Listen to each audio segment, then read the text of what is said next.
menghadiri gelar perkara khusus, Roy Suryo CS membawa sejumlah bukti yang menguatkan ijazah Jokowi diduga kuat sudah direkayasa.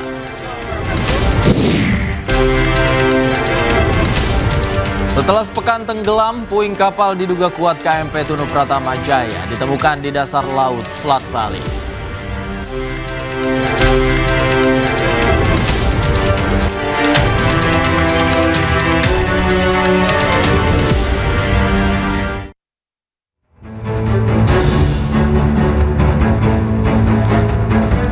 Selamat malam pemirsa, selamat datang di iNewsroom bersama saya Davi Pratama. Pemirsa, kami akan membahas berita utama secara mendalam, komprehensif, dan tentunya eksklusif. Sebagai pembuka iNewsroom kali ini, kami memiliki informasi 2 jenazah korban tenggelamnya KMP Tunu Pratama Jaya ditemukan Rabu pagi waktu setempat. Setelah sempat dititipkan di RSU Negara Bali, kedua jenazah dipindahkan ke RSU Blambangan Banyuwangi untuk diidentifikasi.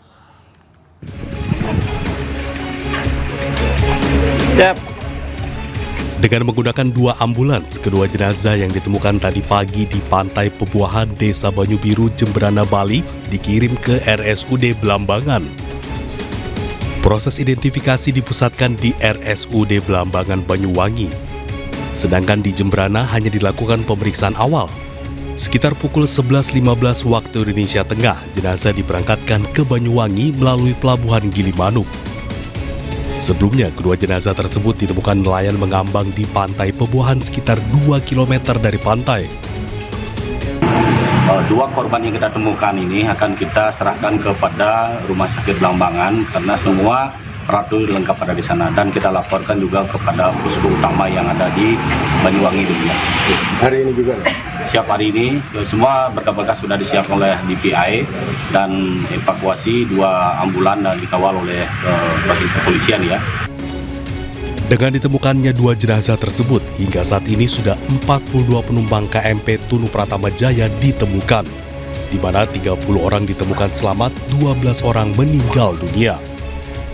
Dari Jemberana, Bali, Inyoman Sudika, iNews melaporkan.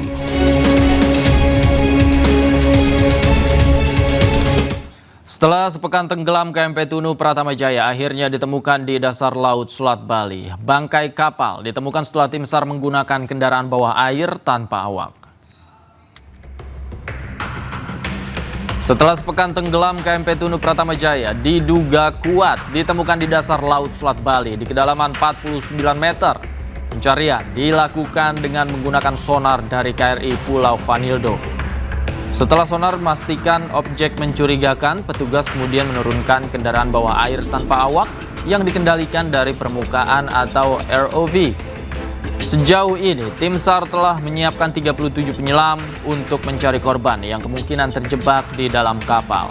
Hingga saat ini, belum ada keterangan resmi dari tim SAR terkait penemuan dugaan kapal KMP Tunu Pratama.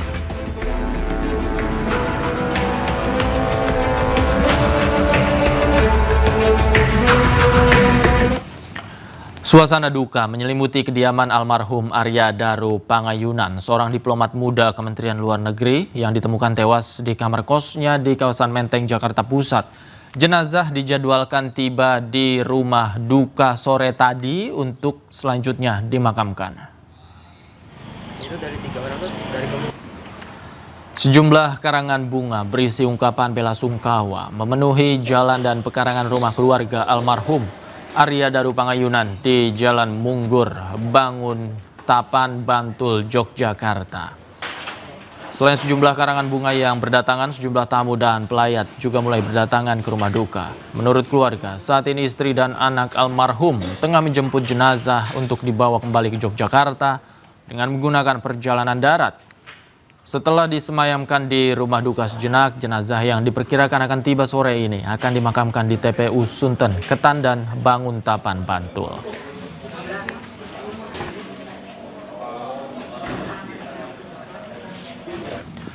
Di mata keluarga, almarhum Arya Daru Pangayunan merupakan sosok yang ramah. Keluarga sendiri komunikasi terakhir dengan almarhum pada pekan lalu. Terakhir kali kita komunikasi itu akhir pekan ini kita mau ke Borobudur, Mbak. Itu aja. Gak ada something specific and so on gitu, dan kami tidak membahas lebih dari urusan keluarga ya kalau sudah di rumah.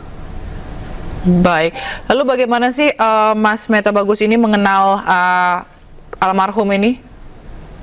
Ya, kalau saya pribadi kenal dengan Daru itu sudah sejak Darunya SD itu, karena kebetulan keluarga kami sudah dekat dari lama. Pribadinya anteng, tapi bagi kami sangat menyenangkan. Ya namanya juga anteng ya, namanya juga anteng. Kalau ngobrol tuh mesti ada dipancing, tapi sekali ngomong terus gitu. Suaranya kalem yang saya senang. Tapi dia sering silakan Mbak Sila. Tapi dia sering cerita nggak sih Mas soal kerjaannya atau apa? Dia sering curhat-curhat gitu atau komunikasinya seperti apa selama ini? Kalau mengenai kerjaan nggak ada. Sementara itu, Dirjen Perlindungan WNI Kementerian Luar Negeri Judah Nugraha menegaskan pihaknya tidak ingin berspekulasi terkait penyebab kematian diplomat mudanya. Kementerian Luar Negeri menyerahkan sepenuhnya kasus ini kepada pihak yang berwenang.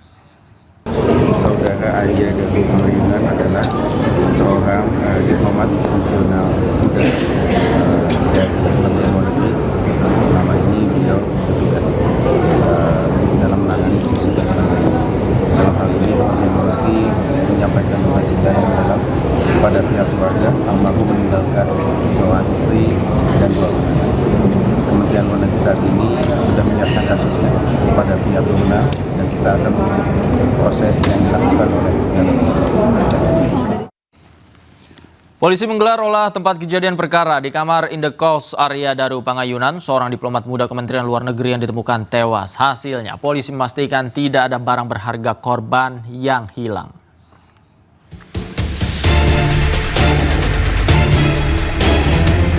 Garis polisi memagari kamar kos tempat jasad Arya Daru Pangayunan di Jalan Gondang Dia Kecil, Menteng, Jakarta Pusat. Polisi mencari petunjuk tewasnya diplomat Kemenlu ini dengan memeriksa kamar kos korban. Polisi juga memeriksa sejumlah ruangan lain, halaman depan, serta tempat sampah. Meski korban ditemukan tewas secara tidak wajar, polisi belum bisa memastikan penyebab tewasnya korban. Polisi juga memastikan tidak ada barang berharga korban yang hilang. Itu yang masih kita lakukan penyelidikan. Wajahnya masih dilakukan. Cuman perkembangannya nanti ya. Ada barang-barang yang hilang nggak Pak? Nggak ada. Nggak ada barang hilang. Jenis kelaminnya? Laki-laki. Ya. Kerjaannya apa Pak? PNS. Di? Ya belum tahu, masih kita dalam penyelidikan. Hingga kini polisi telah memeriksa 3 orang saksi termasuk istri korban dan penjaga kos. Polisi juga masih menunggu hasil visum dari Rumah Sakit Cipto Mangunkusumo, Jakarta Pusat guna mengetahui penyebab kematian korban. Sebelumnya, Arya Daru Pangayunan, seorang diplomat ahli muda Direktorat Perlindungan Warga Negara Indonesia, Kementerian Luar Negeri, ditemukan tewas mengenaskan di sebuah kamar kos di kawasan Gondang Dia, Menteng, Jakarta Pusat, Selasa pagi kemarin. Saat ditemukan, kondisi kepala dan wajah korban dipenuhi lilitan lakban. Polisi juga mendapati kamar kos korban terkunci dari dalam. Dari Jakarta, Rani Sanjaya, iNews melaporkan. Mantan Gubernur Jakarta Anies Baswedan hadir dalam sidang pembelaan Tom Lembong di Pengadilan Tipikor Jakarta. Dalam pledoi tersebut, Lembong mengaku tidak terlibat korupsi impor gula.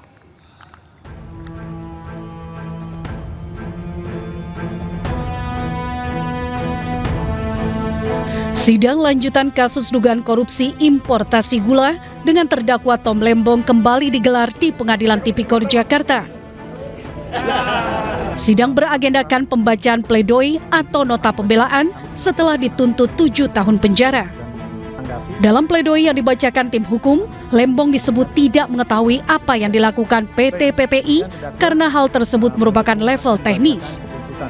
Surat Mendak nomor 490 beserta lampirannya adalah produk yang memberikan kerangka acuan dan batasan atas siapa saja yang capable.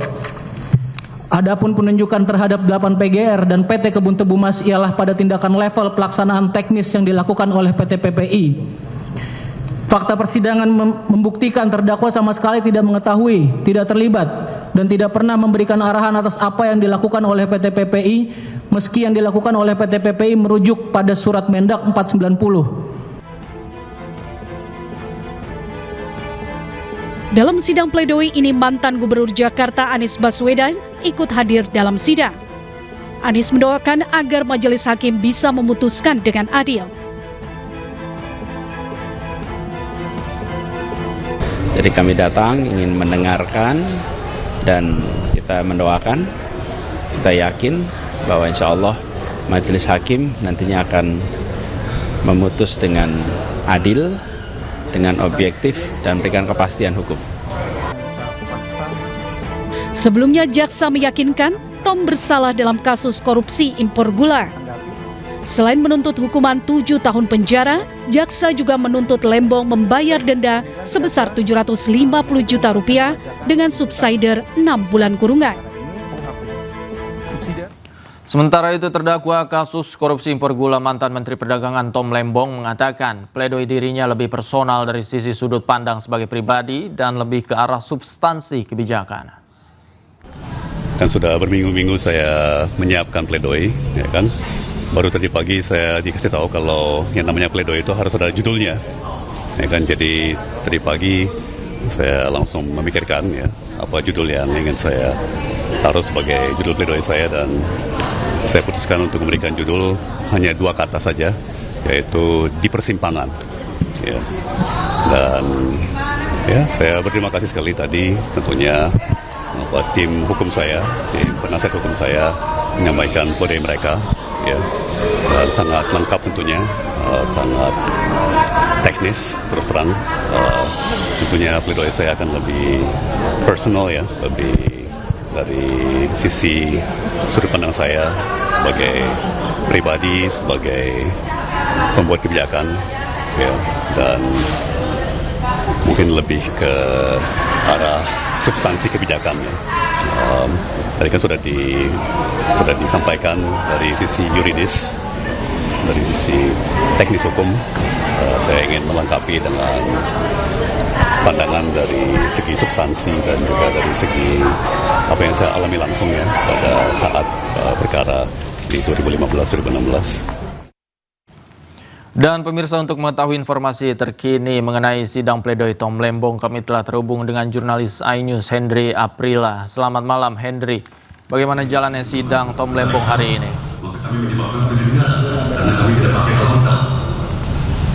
Kalau kami pilih untuk buka rekening bank BCA, Ya baik, selamat malam Davi dan juga pemirsa. Untuk sidang pledoi ataupun pembelaan terdakwa yang memang sudah dimulai sejak pukul 2 siang hari waktu Indonesia Barat, kemudian sempat dilakukan diskorsing di pukul 18.00 waktu Indonesia Barat.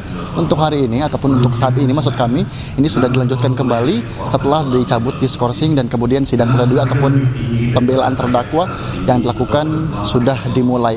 Yang kemudian ini juga berkaitan dengan mantan Menteri Perdagangan Republik Indonesia di tahun 2015 sampai dengan 2016, yakni Thomas Trikasih Lembong ataupun Tom Lembong yang sudah dilangsungkan.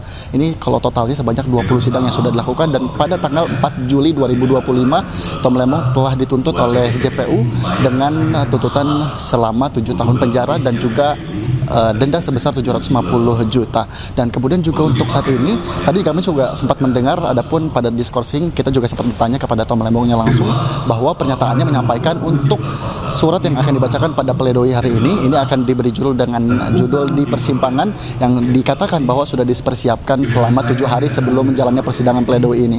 Yang kemudian juga dalam hal ini juga tadi kami sempat mendengar sampaian daripada penasihat hukum yakni Ari Yusuf Amir yang menyampaikan ada 150 persoalan yang akan dibahas.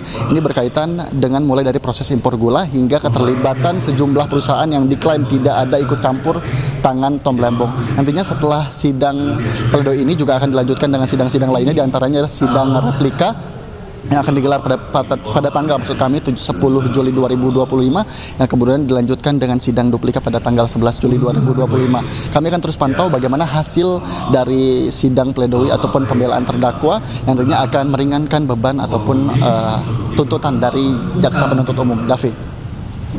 Terima kasih Hendry Aprila melaporkan langsung dari Pengadilan Tipikor Jakarta. Selamat bertugas kembali.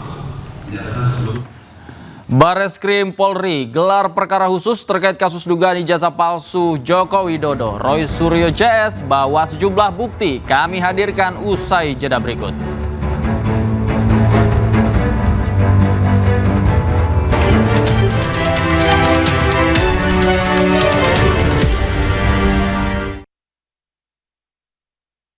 Masuk angin, Bejo Jahe Merah.